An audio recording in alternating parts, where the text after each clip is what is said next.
Leonidas cannot defy. Even the king allowed. When back to our own. And his love.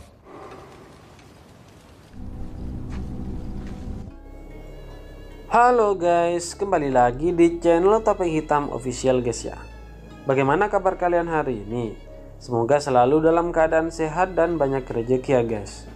Kali ini saya akan mereview alur cerita dari film kolosal terbaik yang sangat seru untuk kita tonton. Film ini berjudul 300. Film ini menurut saya adalah film kolosal yang paling seru. Karena hanya dengan 300 pasukan terbaik dapat membuat pasukan musuh yang berjumlah ratusan ribu ketar-ketir.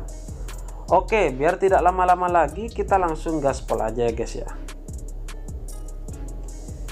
Film 300 menceritakan tentang Leonidas, Raja Spartan yang membawa 300 prajurit terbaiknya untuk melawan ratusan ribu tentara Persia di sebuah tempat yang bernama Gerbang Neraka.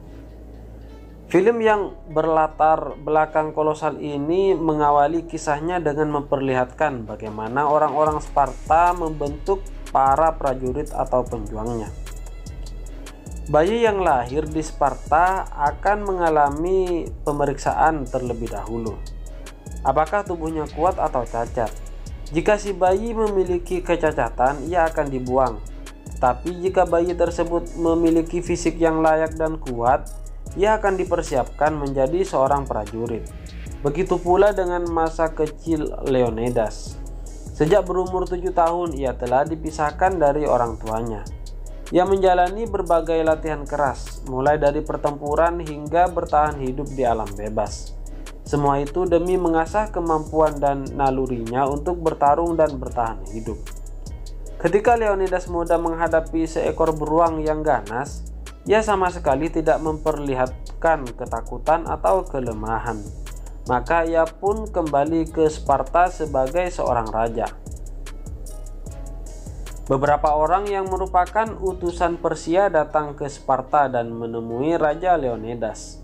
Mereka menuntut Sparta untuk menyerah dan tunduk kepada Persia di bawah pemerintahan Raja Xerxes. Namun Leonidas marah karena utusan tersebut menghina ratu dan rakyat Sparta. Maka ia pun mencabut pedangnya dan menendang utusan tersebut hingga terjatuh ke dalam sebuah sumur yang sangat dalam. Meminta restu dari sekelompok penghuni kuil yang disebut dengan Ephors telah menjadi sebuah tradisi di Sparta. Maka Leonidas pun mendaki bukit bebatuan terjal untuk menemui Ephors tersebut. Ia menyampaikan keinginan dan rencananya untuk memukul mundur tentara Persia melalui Gerbang Neraka. Setelah mendapat petunjuk dari Oracle, para Ephors tidak mengizinkan Leonidas untuk membawa tentara Sparta. Sparta will fall. Sang raja pun pergi meninggalkan tempat itu dengan rasa marah dan kecewa. Saat itu Leonidas tidak mengetahui bahwa orang-orang Persia telah menyuap para Ephors. Dalam kediamannya, Gorgo sang ratu meyakinkan Leonidas agar mengikuti kata hatinya. Ia yakin bahwa demi Sparta, raja itu tidak akan mengambil keputusan yang salah. Maka keesokan harinya Leonidas pun mengumpulkan 300 prajurit terbaiknya. Beberapa orang dewan mencegahnya, tetapi ia hanya mengatakan hendak berjalan-jalan dan 300 orang itu adalah pengawal pribadinya. Dalam perjalanan, Daxos memimpin sekelompok prajurit Arkadians dan menghampiri Leonidas. Daxos meragukan keputusan Leonidas yang hanya membawa 300 orang saja. Tetapi semangat 300 petarung sejati Sparta itu berhasil meyakinkan Daxos untuk bergabung bersama mereka. Sepanjang perjalanan itu, mereka menyaksikan desa yang telah hancur dan penuh jasad mengenaskan akibat kekejaman Persia. Leonidas dan para pasukannya pun sampai ke Gerbang Neraka. Mereka membunuh para pengintai Persia dan menjadikannya perekat untuk tembok yang mereka bangun di sana. Leonidas bahkan memotong lengan seorang utusan yang dikirim oleh Xerxes untuk memperingatkannya. Seorang laki-laki bertubuh bungkuk dan cacat, tetapi memakai seragam prajurit Sparta menemui Leonidas. Lelaki yang bernama Ephialtes itu meminta izin kepada sang raja untuk bergabung dalam perang bersama para Spartan lainnya. Ia juga memberikan informasi mengenai sebuah jalan rahasia agar tentara Persia dapat menyelinap dan mengepung Leonidas dan pasukannya. Leonidas cukup terkesan dengan tekad dan niat Ephialtes. Akan tetapi karena kekurangan fisiknya, Leonidas tidak bisa mengabulkan keinginannya untuk menjadi prajurit Sparta. Meski demikian, Leonidas tetap memberinya tempat untuk mengurus kebutuhan para prajurit dalam bidang makanan dan pengobatan. Sayangnya, Ephialtes merasa kecewa dan menganggap keputusan Raja Sparta itu sebagai penghinaan. Persia memulai gelombang pertama serangannya. Akan tetapi, memanfaatkan keuntungan akan sempitnya celah pada gerbang neraka, Sparta berhasil mengatasi serangan pasukan Persia yang jumlahnya berkali-kali lipat lebih banyak itu. Keterampilan setiap prajurit Sparta benar-benar membuat tentara Persia menjadi tidak berdaya walaupun unggul dalam hal jumlah.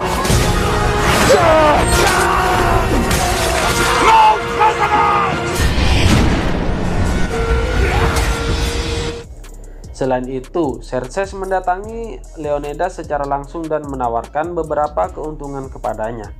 Pastinya, syarat untuk tawaran itu adalah Leonidas dan Sparta harus tunduk kepadanya. Namun Leonidas justru menghina Xerxes dan mengejek kualitas pasukannya. Maka pada gelombang serangan kedua, Xerxes pun mengirim pasukan elitnya.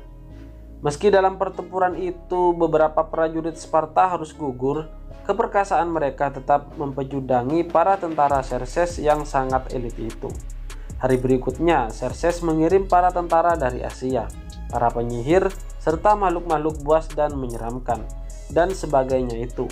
Sayangnya semua itu seakan tidak mampu menggoyahkan pertahanan para prajurit Sparta. Xerxes pun mulai merasa takut. Rasa putus asa dan keringat dingin mengaliri punggungnya.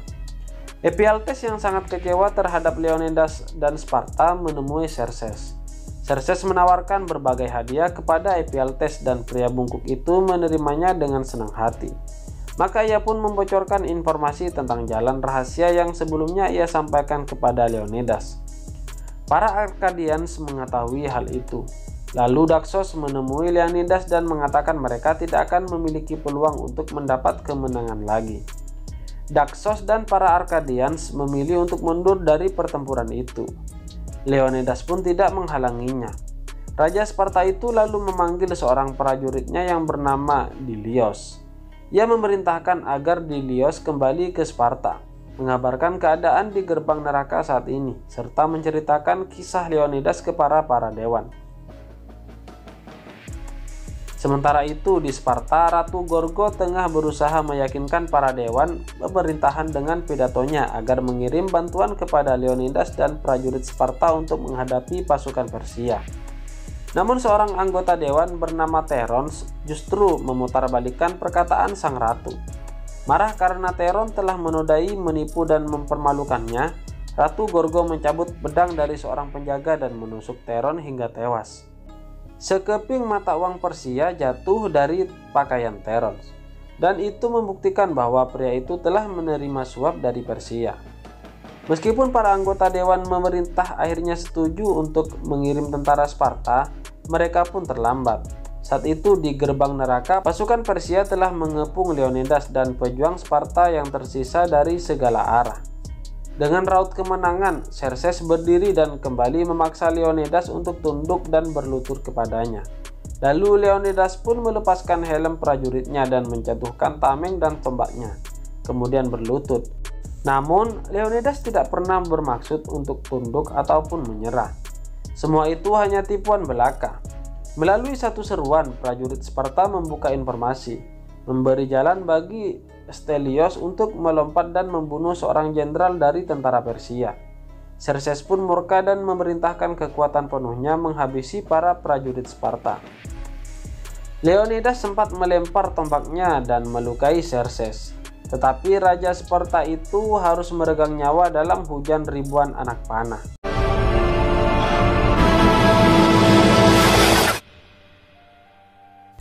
Dilios menemui anggota dewan di Sparta dan melaksanakan perintah rajanya. Ia mengisahkan perjuangan Leonidas dan rekan-rekannya dalam menghadapi ratusan ribu pasukan Persia. Dan di akhir film ini, Dilios baru saja selesai menceritakan kisah Leonidas kepada 10.000 tentara Sparta yang siap menerjang pasukan Persia. Dan film 300 pun selesai guys ya. Thanks, shit, 100.